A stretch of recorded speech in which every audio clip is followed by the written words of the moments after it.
You're listening to DraftKings Network.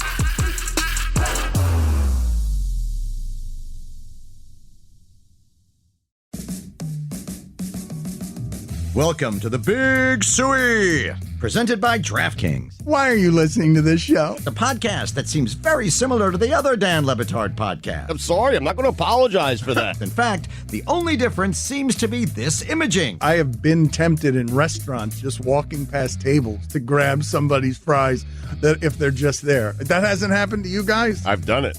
And now, here's the marching man to nowhere, Fat Face, and the habitual liar. Under the best of circumstances, the Greg Cote Tuesday is just a generally messy experience. But he underestimates, as he did last time, even though he doesn't remember, the last time he had his hand in what's supposed to be, by the way, a jar of mayonnaise. Old Iron Fist back there is letting this slide. This is not the same punishment as a jar of mayonnaise, but... He did the jar already, though. This is just for funsies. I don't know why he's doing this. Bonus. He's having trouble not being able to use the second hand. It makes his headset something that's sliding on and off, and he cannot fix it without getting mayonnaise all over himself, and he doesn't like the smell of mayonnaise. I have a question for Stugotz. Were you the one who did the mayonnaise hand thing previously? I think I was, yeah. So Greg has never done this punishment. I feel like my dad has too. Do I just have fried minds around me? Like, you would think that somebody would remember if they had their hands You know that there's people in the audience that remember it vividly, but we literally are blacked out every time we leave the studio. I've had my hand in the dirt. Maybe that's what it was. Right. Yeah. No, there was a hand in mayo before. I think what happened was Greg selected it, and then Stugotz paid it off for some reason. And we're like, you're not doing this for any reason. Yeah. Listen, my job's not to remember; it's to rule with an iron fist, and I think we can all agree things are back on track here. We're debating, Jess and I, what like 3 hours straight with your hand in mayonnaise. Well, I don't know why I said mayonnaise weird there. Will do to your skin. She actually thinks it could be a positive thing. It seems like it would moisturize it some. Yeah, I do too. Really? That's a benefit. I should bathe in mayonnaise because my entire skin needs this kind of thing. It's like hand lotion. It's really disgusting. It is not like hand Dad, lotion. get it away from Please the get it away from the equipment, Greg. I'm waiting for it to drip. Greg, please. You're out of the mayo right now, so that's just a Can the punishment. camera zoom in on the bagel rest, the bagel armrest? Yes, he's got a it's bagel quite a sight. cushioning his arm. Patent because pending. This punishment is so Patent pending. hard for him that he had to move it from a jar. Like, it really is. We're catering to him. By the end of this, he will be getting a manicure with the mayonnaise. That'd be great. And it won't be a punishment. A mayo cure. It'll be a reward of some sort. Let's play for the audience based on that jeans conversation. Pablo Torre Finds Out is 3 times a week. It's exceptional. Every episode is excellent. And he talked to Action Bronson last week, who said that jeans are not in his life, and neither are pants. He hasn't worn pants in a really long time. When was the last time you wore pants? Probably 15 to 20 years. The last time I put pants on, I had an accident, and I never wore them again. What happened? Just wasn't good. It just wasn't good. It can't be discussed. It can't be discussed. But what I will say that they were never to be touched on my skin again. Every time I've ever seen you, you're wearing shorts. And they're stretchy so I could squat, so I could work out. I'm not around with stiff shorts. You understand? I'm over here flexible. Seems really high. Which one? Fair. There are people all over Florida who have not worn pants in a decade for any reason. I wouldn't say it's the majority, but where would you put the number? Because I think there is a 5% population in Florida that is simply either doesn't own pants or will simply never wear them. If I could get away with it, I would. I would try to live that way. Since when aren't shorts pants? Like, they're shorts. When he says I haven't worn pants in 15 or 20 years, You've got them just in underwear all the time? Yeah, I mean, I'm wearing a pair of pants right now. They just happen to be shorts. Yeah, but shorts aren't pants. Yeah, they are. Pants are long. I'm on it. No, I disagree. What do you mean you disagree? Pants. Look it up. I'm okay, we're going to look it up, but I thought that pants always extended beyond the knee. No. Are we doing like all shorts are pants, but not all pants are shorts right now? Yeah, correct. Okay. Well said. I'm seeing a definition that says an outer garment extending from the waist to the ankle and covering each leg separately. That's hard to believe. I'm seeing the definition of shorts as short pants that reach only to the thighs or Short knees. pants. You told is the them to key look it phrase up. there. That's from Merriam-Webster. Pants. Merriam-Webster? What does he know, or she? Right. The phrase is short pants, right? You're going to stay entrenched on this one. Yeah. You may be right, is usually what he says. Well, don't tell me you haven't worn pants in 15 years when you're wearing pants while you say that. But you asked somebody to look it up, and they did, and you're disputing what it is they looked up. Yeah, but then waiter Jeremy testified that the phrase is short pants. Anything for you, baby. Thank you. I'm a big tipper, so keep it up. You're not a big tipper. I am a big tipper. The Big Dipper is a big tipper, I'll tell you that. Yeah. He's 20. right. We start at 20% around here and then work our way up. Are you kidding me? The waiters see me coming into the restaurant. They're like fighting each other to get over to my table. I want that guy. That couldn't be He's a big further tipper. from the truth. It's just he's lying. Like Do people refer to him as the Big Dipper? And we just don't some know do. that. it I find that hard to It believe. just rhymed with tipper, and he thought that was great content. Yeah, that's big content. It was, but he definitely works his way down, right, Dan? Like he's looking for chinks in the armor. He literally puts like $20 in singles on the table, and then every mistake takes one, puts it in the pocket. If it's a big mistake, yeah, I do. Damn right. I pay for good service. I don't pay extra for bad service. I diminish for bad service. You don't pay that much extra for good service. Oh, I do. Dad, I have to watch you. When I'm out to lunch with you, I have to check what you're tipping. Please call your mother. I'd like to talk to your mother about his wife. No, I'm a big tipper. Okay, we'll ask your wife. Well, you know. Will you be okay with her ruling on this? Well, she's going to demean me. She's going to play along. If she gets the show, she's going to intentionally say 15% when I haven't left a 15% tip in 15 years like that guy not wearing pants. Did you run out of breath there? Yeah, a little bit. Happens. It does happen. Thank you. If it happens permanently, then I'm in trouble. Who's the guy? Take a guess at who's the guy who's not wearing pants. You know, they said Action Bronson or something, and I thought it was that actor, Pierce Bronson? Pierce Brosnan. That's who I thought they meant. Who's Action Bronson? Is he a wrestler? Who is that guy? Pierce Bronson. Just hold on. 007. I want to cover this for a second because I thought for sure he'd think that Action Bronson was the action star Charles Bronson. Okay, that would make sense too. But that's your wheelhouse. But Bronson, not Brosnan. Well, I thought Pablo mispronounced the name of his guest. That's what I assumed. Wait a minute. So you think you're so right all the time that Merriam-Webster is wrong and that Pablo is wrong? You think you're so consistently right that when you do the thing wrong, you think everyone else is wrong and that you still have it right? No, I admit I'm wrong with the best of them. You are the worst. Not true at all. I find that hard to believe. Don't try to tell me I'm not wearing pants right now. That's all I'm saying. If you could hear me, just understand I'm sorry.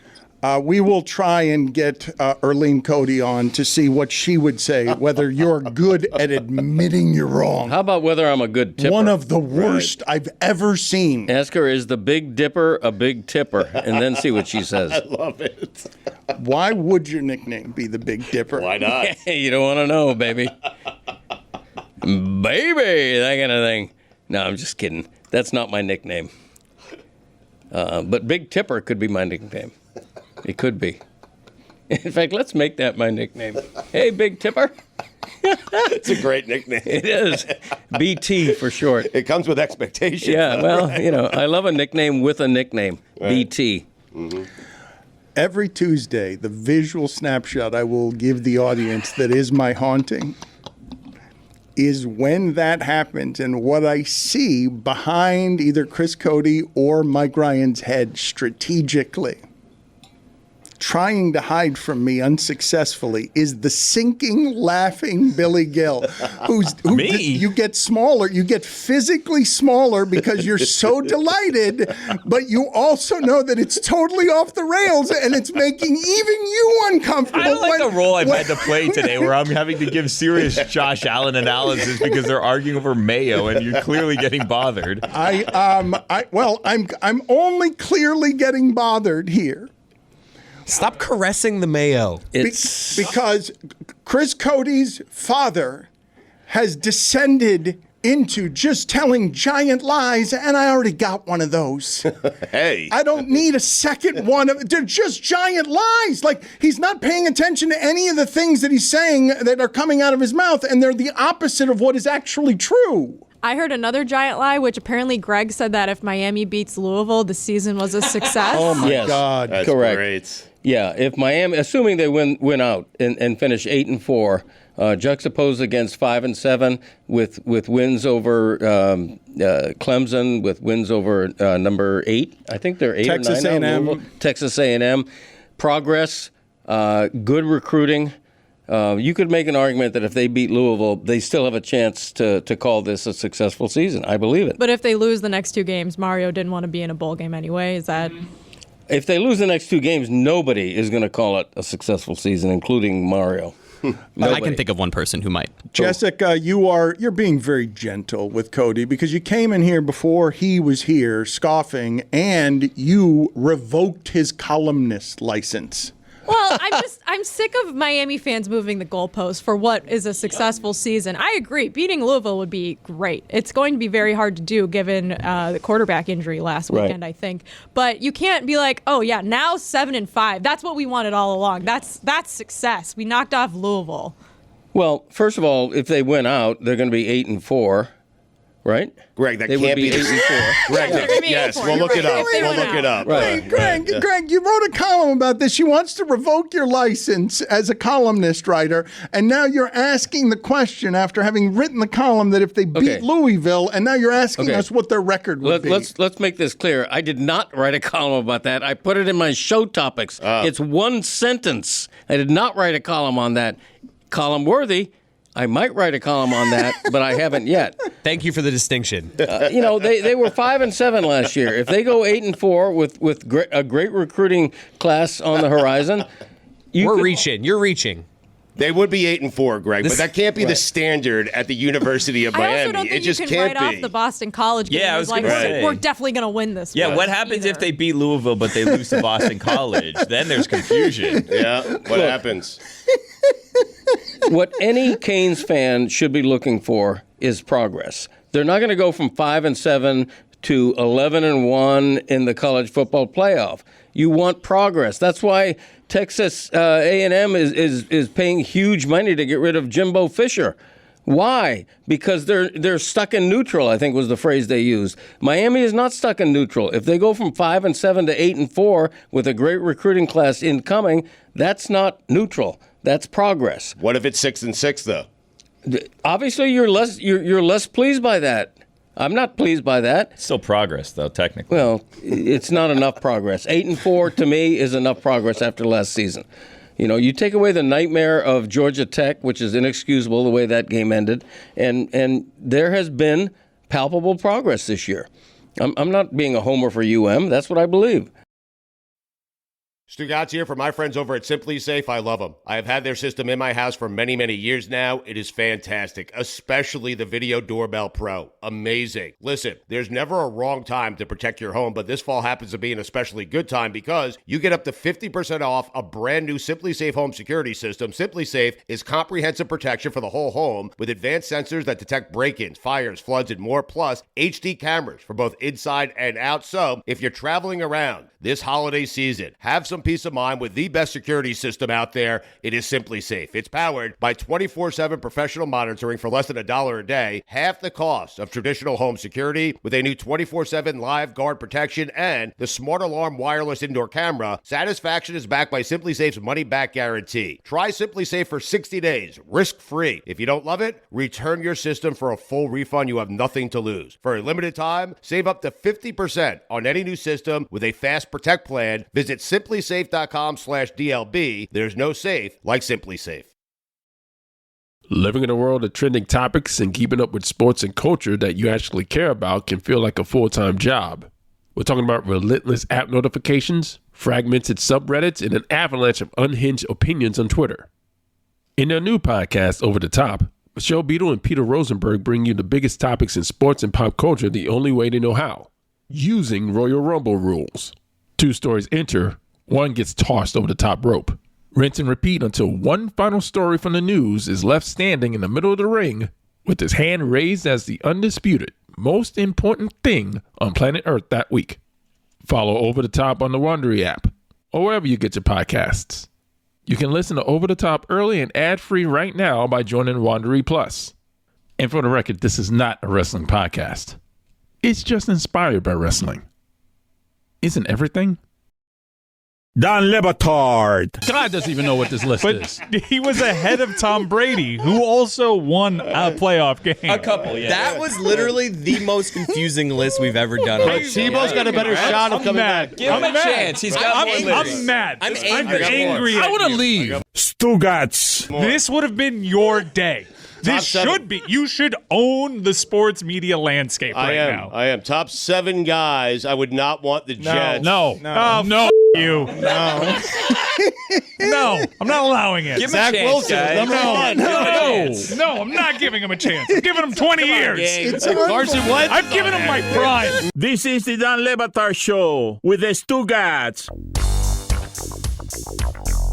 Ron Magill has performed at the height of entertainment. Sábado Gigante, the Letterman Show. He's been on all the morning shows, and now he comes in here to the bottom rung of the show business ladder, where Greg Cote has his hand in mayonnaise, but together they have partnered to create a best-selling book that's not quite available yet, but you can pre-order it, and we'll get to that in a second. But Ron Magill is in studio with us. Stugotz has fled the premises because he doesn't trust Ron Magill. He's run out of the room. Why, Ron Magill? I bought in a box, and he thinks I got an animal in that box. There's a snake in that box, Dan. I'm telling you. There's no snake in the box. There was last time. There was last time, but you got to change.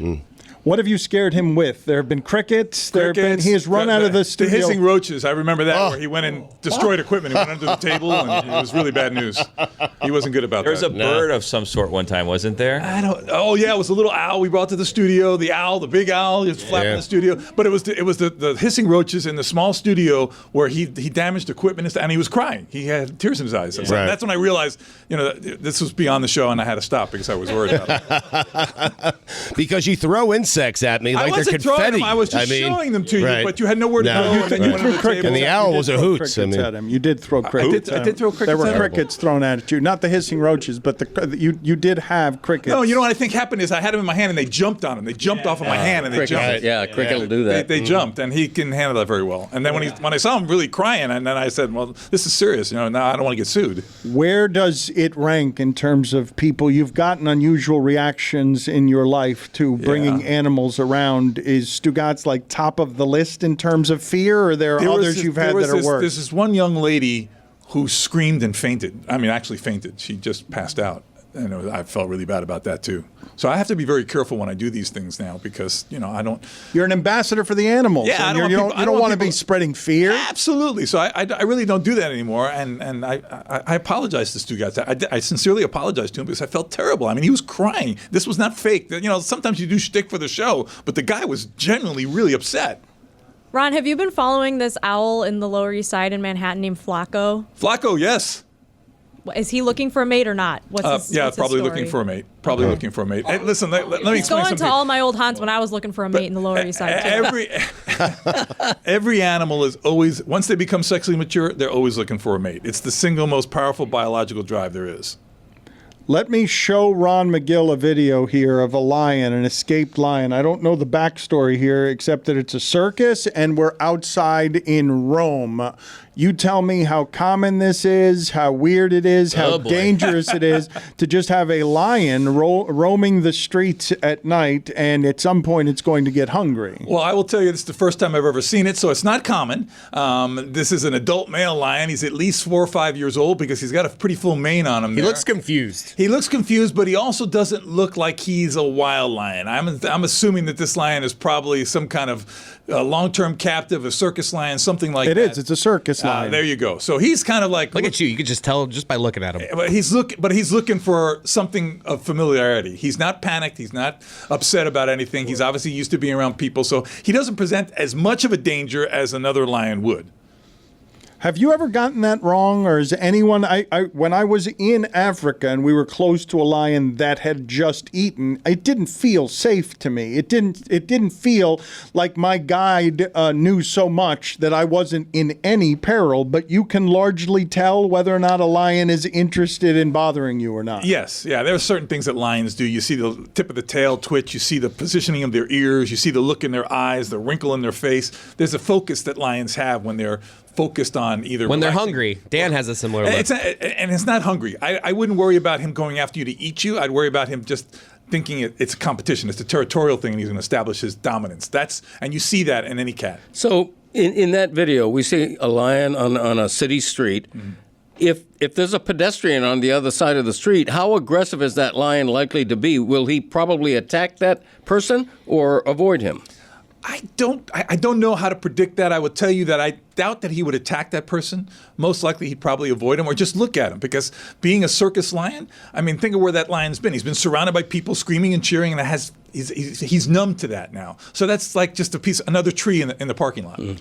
You are against circuses, correct? I'm against circuses with animals. I love circuses like a Cirque du Soleil, stuff like that, but I'm against having animals in circuses. There is no circumstance under which you would be pro-circus, correct? I would be pro-circus with an animal if it was like domestic dogs, that type of thing where you're working with domestic animals that obviously want to have that human interaction, but I would never, ever support any kind of exotic animals. What are the animals that do like discipline, that like human discipline other than dogs? Well, I don't know if I'd say human discipline. I think human connection, the human interaction. No, but what I mean is you can train them, at least in part, because they're so eager to please that they don't take discipline as anything other than something that is loving, I'm left to assume. Oh, yeah, you'd have to define discipline. I mean, there's a line between discipline and abuse. But having said that, if you're training an animal... abuse. I'm just talking about like training an animal. Well, some idiot might say, when I smack my dog across the face, I'm just disciplining him. No, that's an abuse. So I want to make that very, very clear. But dogs like to be obedient, do they not? Dogs like to please their hey, what does that mean? I said it in the wrong person's ear. That is Greg Cote. Greg Cote disciplines his animal with Bay, and we've got an executive producer speaking into the wrong... Yeah, Jumpin' Charlie, when he's misbehaving, like when he's jumping on my wife and everything, and she doesn't like that, all I have to do is go, Bay, and he hears that sound. That's what I wanted. And he... he knows that that's me saying you're not doing something right now. Quit that. Absolutely. Yeah. And animals can pick that up either in a vocalization or even in a look, even in a posture. The animal can pick it up. Yeah. Ron, one of the things that people who are, I hear this a lot with like the horses in Central Park that drive, the carriage horses, like, they like having a job to do. Is that a misconception? On good conditions and a 50, 60 degree day, it's fine. Putting those horses out in the heat of the summer of New York, putting them out in the cold and the freezing weather and the snow of New York, I'm sorry, that's not okay. A horse can be domesticated to pull a carriage in good, comfortable situations, but when you're making a horse do things in extreme weather conditions and extreme situations, heat, no, I'm sorry, I can't support that. Jeremy, do they like having a little job to do? No, in good conditions, or they're like, ooh, I get to go to work? No. I think horses like interaction, but the job of pulling a cart the same place every day, I don't think they look forward to that. They like their off days just as much as their working days. Yes, I think if you gave the horse the choice, it would rather stay in the barn or in the pasture. I've got them watching Red Zone on Sundays. They're also not being compensated fairly. I think they should unionize. Hey, Ronnie, I'm dressed as a raider today and wondering if any waiter today, and wondering if any animals would make a good waiter. So bad. What animal would make the best waiter? I'm sorry. I also have another question if you'd prefer. Fact, no, I didn't. That was a good question, Dan. Get out of here. Where'd that come from? Go sit in the penalty box, waiter. I don't like that character. What if we need him, though? It's why would we need him? He's a waiter. Yes. No, thank you. Do you need anything, Ron, while he's here? A drink, anything? No, I'm good. You good? Let's play the beetle video, please. Of this beetle, I don't know. It's a do you know the bombardier beetle? Do you know anything about it? How it defends itself, Ron? I'm not sure. No, I don't. Okay. That's okay. Yes, that is boiling hot acid from its ass. Jesus. From acid. From the abdomen, yes. The tongue twister. That is not from the abdomen. That is from the ass.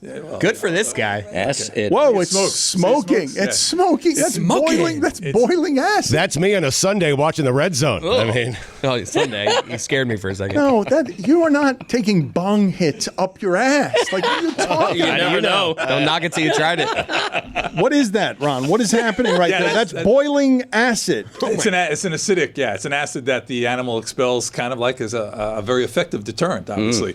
Other animals do things similar. Snakes, they do a thing called musking, where they send out a musk that is an awful smelling stuff. You can't, no matter how much you wash your hands, you can't get it off. So it's like a skunk using the same thing. So animals have different defense mechanisms. That's one for that beetle. What is the strangest thing that an animal will shoot out at somebody? Horned lizards will shoot blood out of their eyes.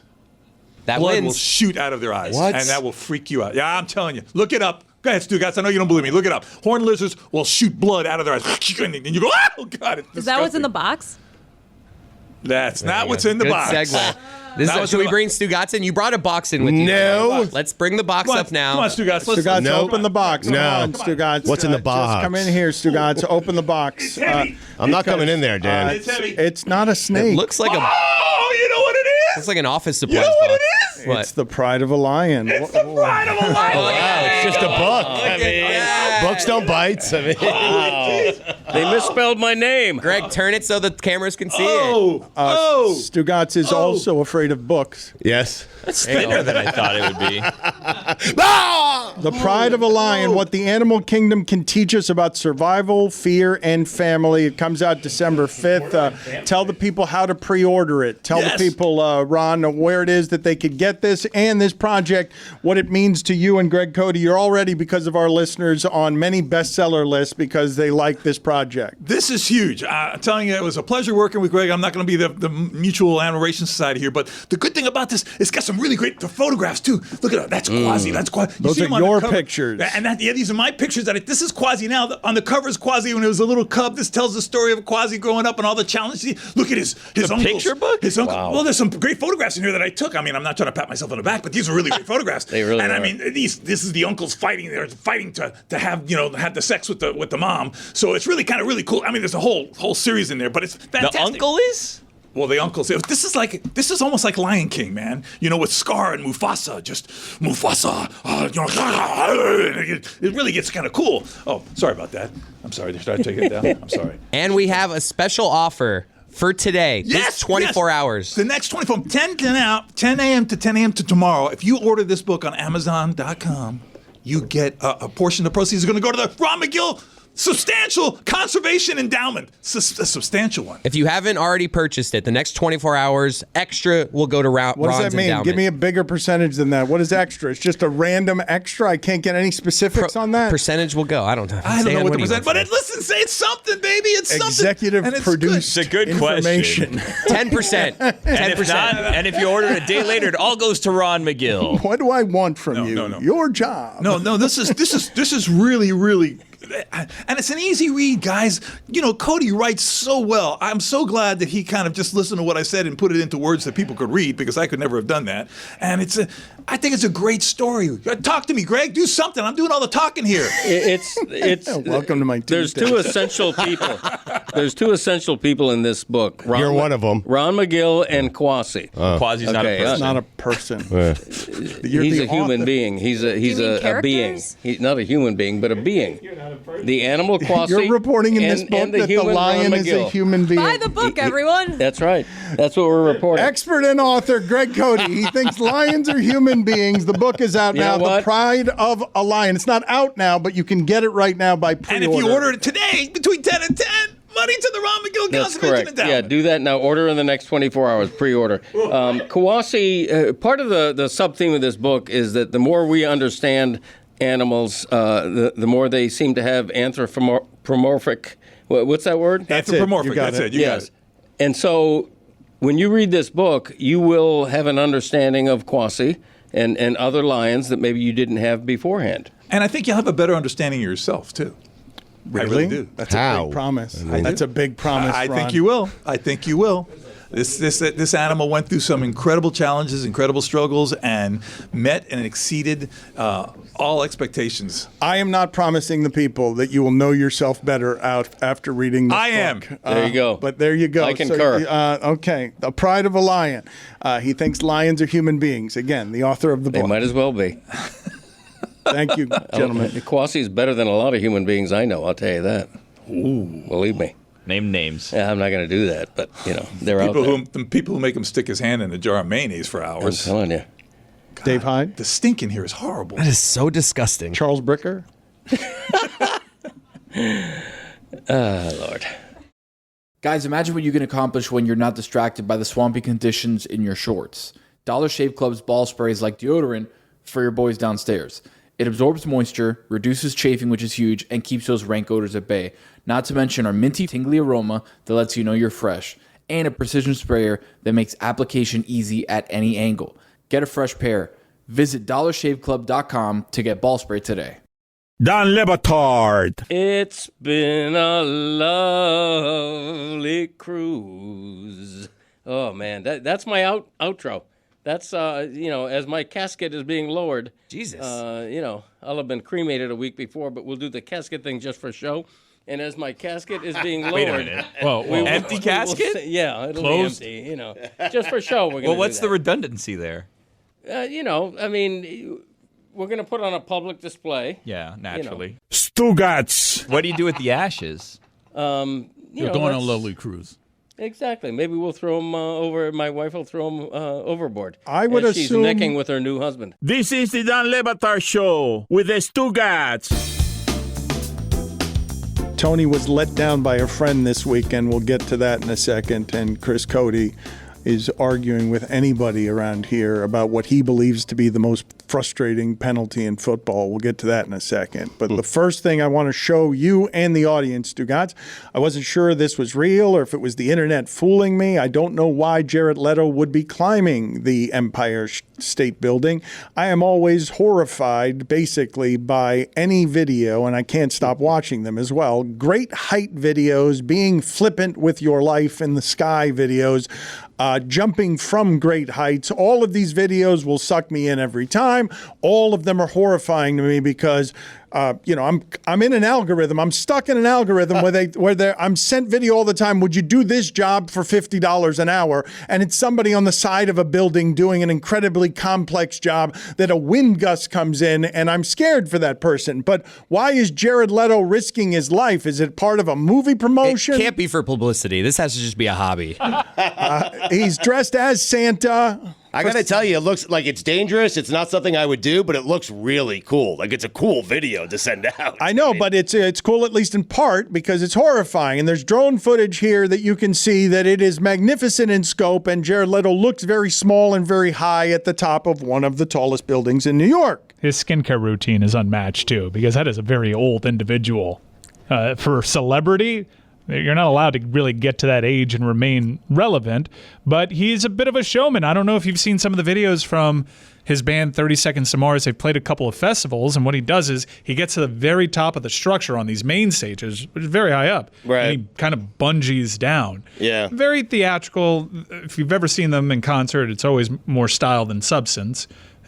You end up singing more of the lyrics than Jared Leto. I'm not hating, I'm just saying an effect, but it reminds me of another video that I saw because I was on a Jared Leto algorithm myself.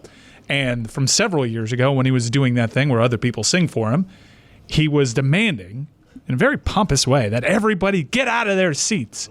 If you don't get out of your seats, we're never coming back. I'll get out of here right now. Everybody, you over there, you're sitting down. Get the bleep up out of your... Yeah, you. I'm looking right at you. Stop being selfish. Get up. It was a kid in a wheelchair. Oh boy. Apparently he did this to announce that his band is going on a world tour. There it is. Ah, nice. How about you do it without the rope, though? I mean, you're going to scale a building. How's that I'm sound? with you on that. Thank you. I mean, geez. If you want to make news, what the rope kind of takes away from How about send out a fax? What happened to a fax? Fax. Tour dates? How much of that video do we have? Did he start at the bottom or did he start on like the 144th floor? I read that he's the first person to do this, which I was surprised to hear. I'm surprised he was allowed. I also want. I mean, it's Jared Leto. Yeah, come on. I also You want. gotta let Jared Leto do it. You gotta Leto him. Let's examine for a second what I said, because I got caught up in the air. I'm assuming that the Empire State Building is not the tallest necessarily building in New York. Where does this building rank in terms of tallest structures in the world? Empire State Building is 54th in the world right now as far as height. It's not even the tallest in New York, obviously. One World Trade Center is the 7th tallest in the world. Victor Wembanyama's 6th. Where's the L, sir? I don't know why Billy did that. I'm not sure how that's useful or helpful. Just asking a question. Yeah, but it's useless, I would say, generally speaking. Frame of reference. It'd be funny if we could tout that we're number 7,574. Good number. The world's tallest buildings here at the L, sir. Tony, what happened? Control F that one, Tony. What happened with your friend? Dan, so, look, everybody's got that friend that you're super appreciative for. You love him for him. He's a big fan of the show. I told him, hey, I'm going up for the weekend for UFC. He's like, come stay over at my house in Brooklyn. I'm like, excellent. UFC gets out late. It was about 1 o'clock, 1:30. I start calling him up. Hey, I'm going to be coming home around like 1:30, 2 o'clock. Let me know. Leave me a key. Do something. He's all right. I left you a key somewhere you can find it, and I'll be up, so I'll leave the door unlocked. Just walk in. I'm like, all right, cool. I finally get into the Uber. I get to to his apartment. The key is exactly where he left it, on like a little side thing. I open the door. I walk up. I'm like, perfect, good timing. I have an early flight. I'm first flight out. Stu always taught me first flight out. Yep. Never miss it. So the problem is it's 3:40. It's 1:40 in the morning, and I've got to get to the hotel to the airport by 5:30. Okay. So I got like a 4-hour window of get in, pack, sleep, get out. Right? No traffic. It'll be clean. It'll be easy. You'll get to the airport in 20 minutes. Exactly. So I get up the stairs, getting ready. I have all my stuff with me. I have one key, but he told me I've got 2 keys, one for the front and one for the door. So I'm like, all right, perfect. The back door. There's only one key. No. Here's a problem. No. Very thin walls at the apartment.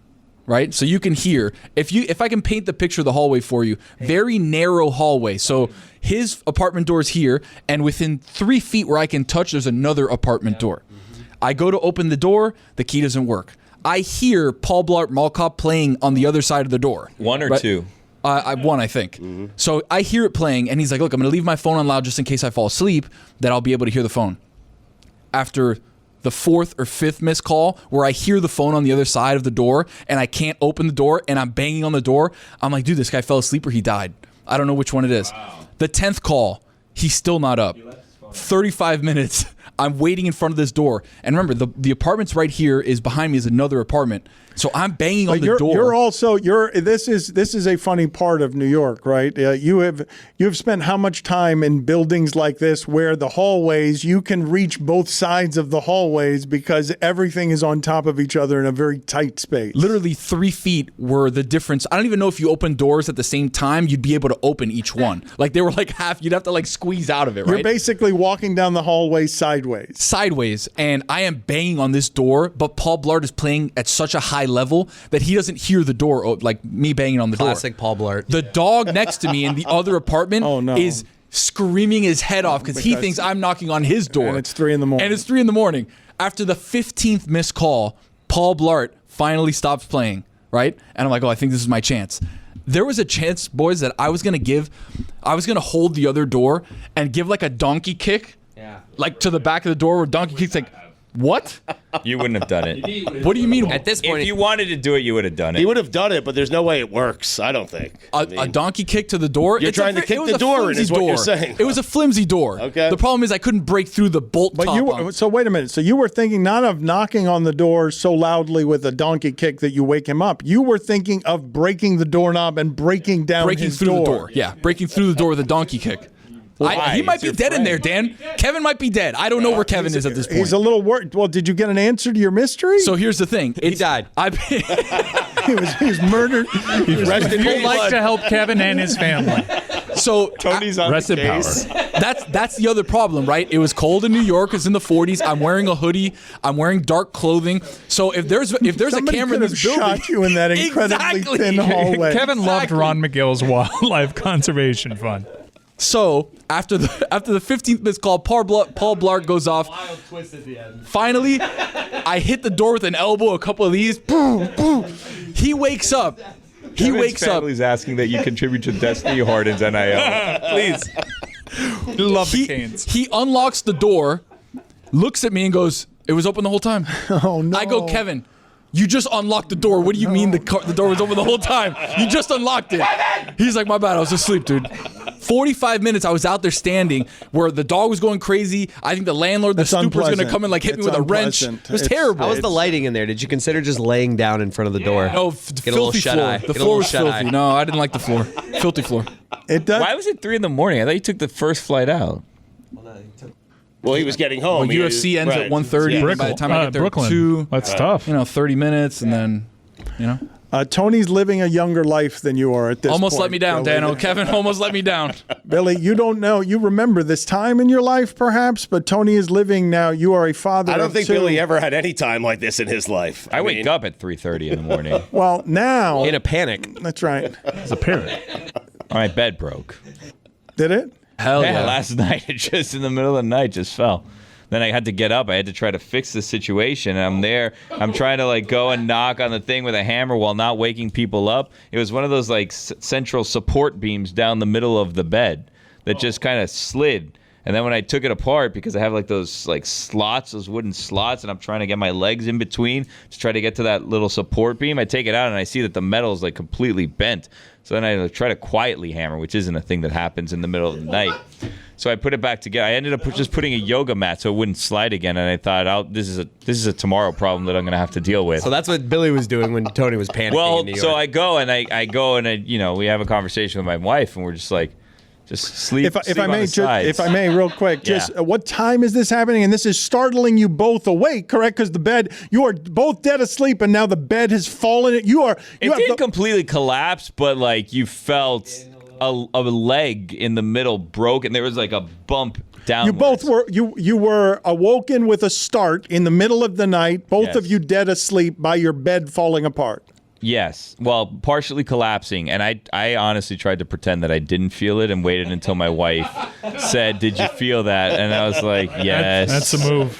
Yes. So I got Now up you and have to fix it. Exactly right. I pretended to not feel it. Were you hoping she would fix it? No, I was hoping she'd sleep go back to through bed, it. right? Exactly right. And I wouldn't have to deal with it. I do that with my daughters. Like when my daughter used to like cry in the middle of the night, my wife would be like, "Do you hear that?" I was like, "What? What?" Yeah. I pretended like I didn't. That's the middle of a crazy dream. Huh?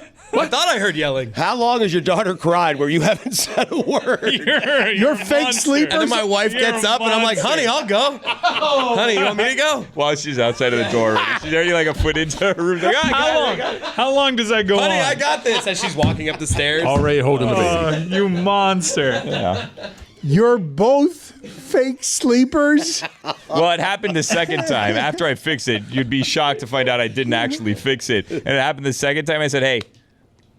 It was pitch black. She's like, "Do you think the bed's going to completely collapse?" I go, "I don't think so. Just stay on your side. I'll stay on my side, and then we'll figure this out in the morning." Then she told me it collapsed again in the middle of the night, a different part. So I have to go home and figure that out today. My wife's like, "She's shouting, 'Daddy.' How do you not hear her?" Chris Cote, you are not only a fake sleeper. Wait, I want to. You're a fake sleeper. That was abrupt when you're faking, getting woken up. Huh? What? You got to sell it. Yeah. You got to pretend you're scared too. I just want to be clear. What happened? You're a fake sleeper. You're a fake waker-upper, and then you are a fake asker of, "Do you need my help?" And and you're a fake asker of, "I'm trying to generally be helpful." That's right.